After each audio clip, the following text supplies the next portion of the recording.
Things are not looking any better for Kari Lake than they were the last time we checked in on her.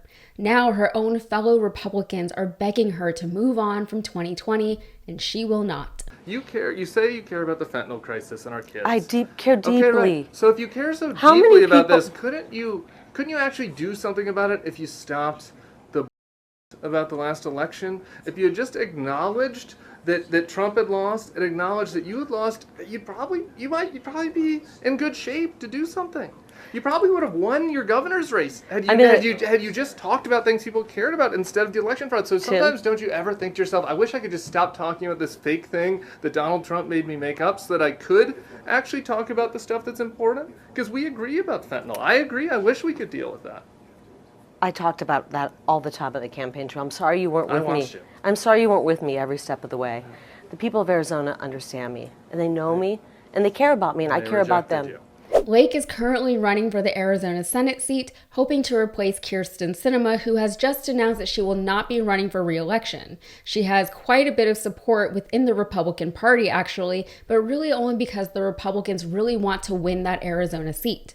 But Kari Lake still has demons from her past that she needs to address. Of course, time is relative, so was 2020 a long time ago? Not really, but in the context of someone believing and perpetuating something that they must know by now is a lie, then it is a very long time. It's like being hung up on your ex for 4 years. It's time to move on. Let me just give you a couple facts. Yeah.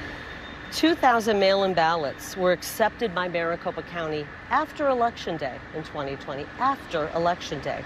That was a new one on us, so we took the claim to election officials in Maricopa County who told us it's just not true. In fact, no ballots were accepted after the Election Day 7 p.m. deadline.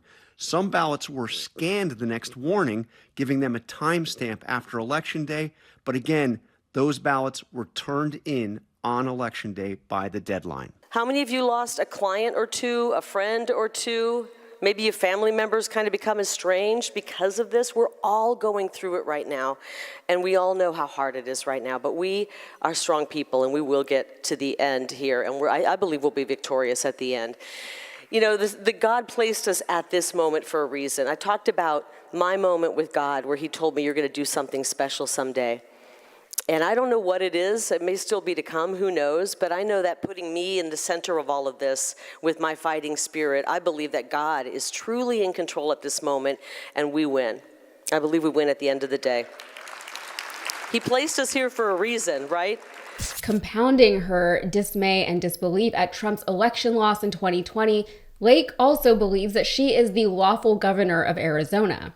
Naturally, the 2022 election, according to her, was rigged against her because that is the only way that she could have possibly lost. Additionally, she's still holding out hope that Trump will name her as his running mate for 2024, but even Trump, I don't think, is that thick. I can't imagine that he would consider that to be a smart or a strategic move at this point. To maintain favor with Trump, however, she still refuses to acknowledge that Trump lost in 2020, and that reluctance to just state what actually happened is costing her. In a recent interview with CNN, Lake reaffirmed her position as an election denier, saying, quote, "I think it was a rigged election. I believe it was. But what I'm trying to do is look forward." Did anyone give you advice to not talk about the 2020 election? No. 2020 election, I think it was a rigged election. President Trump, I believe it was. But what I'm trying to do is look forward. But for someone who's looking forward, she still talks an awful lot about past elections. She can't reasonably stop at this point. She'd lose that MAGA base that she has spent the last 4 years culling. Also, she would sabotage any hope she has of being Trump's running mate. She is his ride or die, whether he wants her to be or not. Alternatively, she might actually gain support from those non-MAGA Republicans if she actually just admitted that Trump lost the 2020 election. Other Republican leaders have already urged her to talk about the present and the future, i.e., those issues currently plaguing the people of Arizona and what she plans to do about them if and when she's elected to the Senate. The Republicans seem to finally be catching on to the fact that outrage over fake issues doesn't always galvanize voters. Unfortunately for Lake, however, the past is still something that she's very much entangled in. As part of Lake's election-denying scheme, she defamed a few people, and those people are seeking legal damages. Prior to all of this, Lake herself filed a few lawsuits in her attempt to prove that the election results in Arizona were tampered with. Not only were these suits unsuccessful, but they were so misguided that the lawyers who actually filed the suits were sanctioned.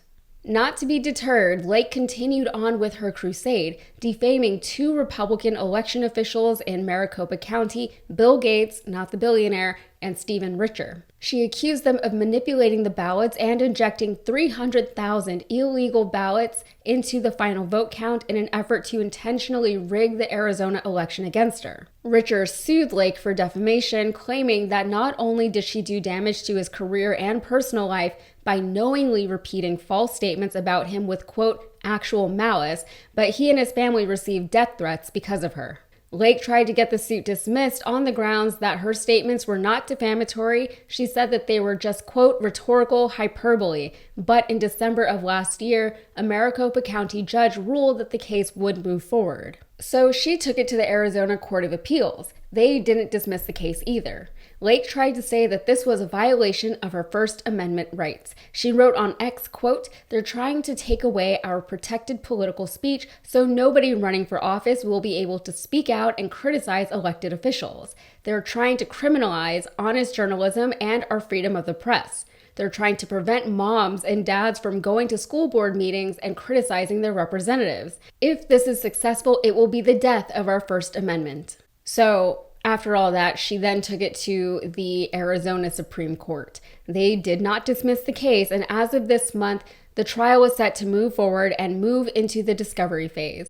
All of this is inconveniently timed for Lake as she is now being urged to move on from her election-denying ways, but she still has to face the consequences of carrying that dim torch for so long. By the way, Richer's lawyer is the same one who successfully sued Rudy Giuliani for defamation against election workers in Georgia. Rudy has since filed for bankruptcy. Maybe Kari Lake can spin all of this as a bad thing that's somehow good for her campaign, as proof that the establishment elites are trying to shut her up because they don't want her telling the truth, or whatever these MAGA people say. I guess we'll find out, but I am curious to see what comes out in Discovery. All right, that's it for me. If you got anything out of this, please like the video, subscribe to the channel, and check out my podcast, Modern Context. Thanks.